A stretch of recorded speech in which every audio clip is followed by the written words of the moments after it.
Magandang hapon mga kaibigan, sa aking mga subscriber, sa aking mga silent viewer dyan. Shout out sa inyo lahat, magandang hapon. Mga kaibigan, meron akong nahunt ngayon 2003 Frosted. Non-magnetic to mga kaibigan. Yan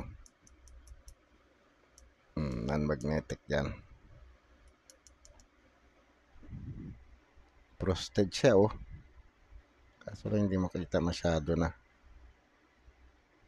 Pero ang texture nito frosted. Yung likod kitang kita frosted siya. Tsaka to 2013 frosted din to.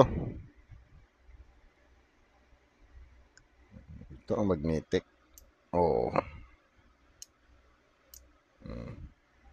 Magnetic yan mga kaibigan. 2013 frosted die.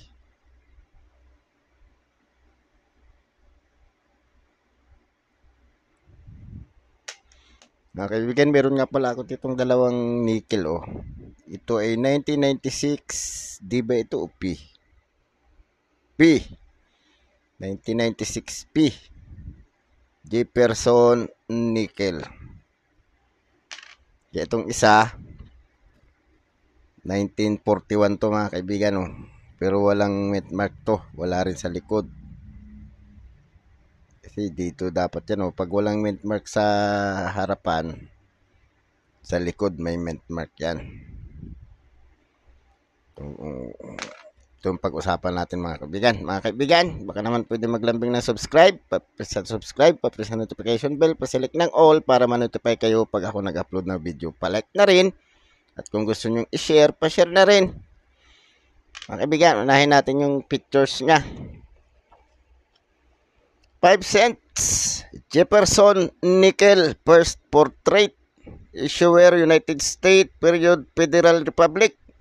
Type standard circulation coins. Years 1938 to 2003. Ang daming mintage wala nito mga kaibigan. 5 cents 0.05 US dollar. Ang value sa Pilipinas 2.89. Currency dollar. Composition copper nickel 75% copper 25% nickel, weight 5 grams, diameter 21.2 mm, thickness 1.75 mm, shape round, technique meld, orientation, coin alignment mga kaibigan kasi baliktaran siya.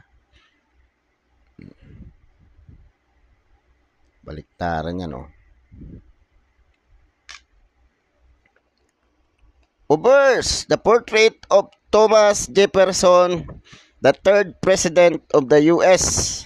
from 1801 to 1809. 8 years siyang naging president.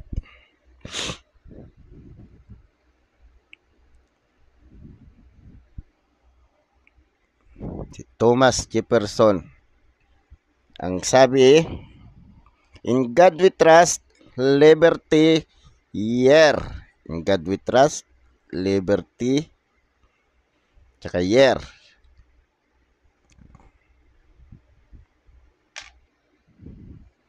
Engraver niya ay si Felix Schlag. Reverse a representation of Monticello, President Thomas Jefferson, Virginia home. El pluribus unum.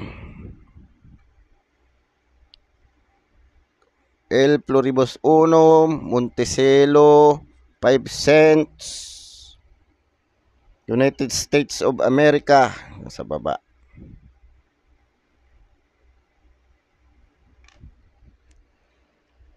Edge niya smooth, mga kaibigan, smooth. Engraver niya, parehas, si Felix Schlag. Punta na tayo sa presyo niya mga kaibigan.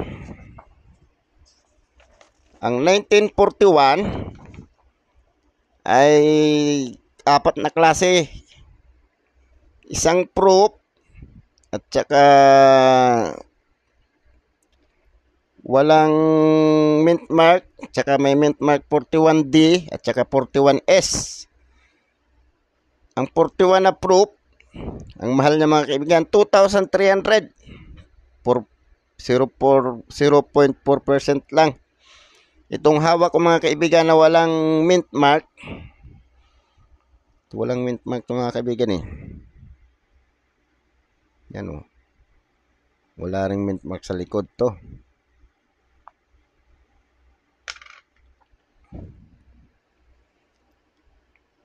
Good 5 pesos, very good 680, fine 930, very fine 14 pesos, 27 ang extra fine. Almost uncirculated 33 ang uncirculated niya. 110 ang mahal niya mga kaibigan.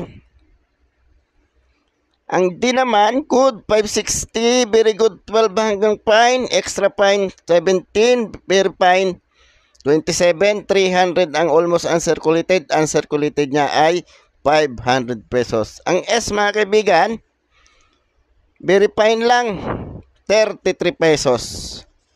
Punta tayo sa 1996. 96. Dami vintage niya mga kaibigan. Ayan. 1996. Ang 1996 ay may tatlong klase. D, P, at saka S. Ang mint mark na S, 100 pesos ang uncirculated niya.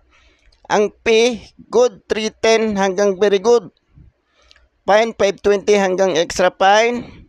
Hanggang very fine. Extra fine 10 pesos. Almost uncirculated 10 pesos. Ang uncirculated ay 25 pesos. Ang D, good 310. Very good 460 hanggang fine. Very fine 620 hanggang extra fine. 810 ang almost uncirculated. Uncirculated 29. Mahal din. Kumpara mo sa 2 pesos.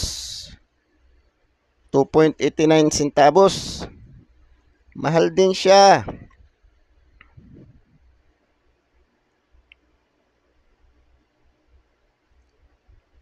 So mga kaibigan, baka naman pwede maglambing ng subscribe, pa-press ng subscribe, pa-press ng notification bell, pa-select ng all para ma-notify kayo pag ako nag-upload ng video. Pa-like na rin at kung gusto niyo i-share, pa-share na rin. Maraming salamat mga kaibigan. Magandang hapon.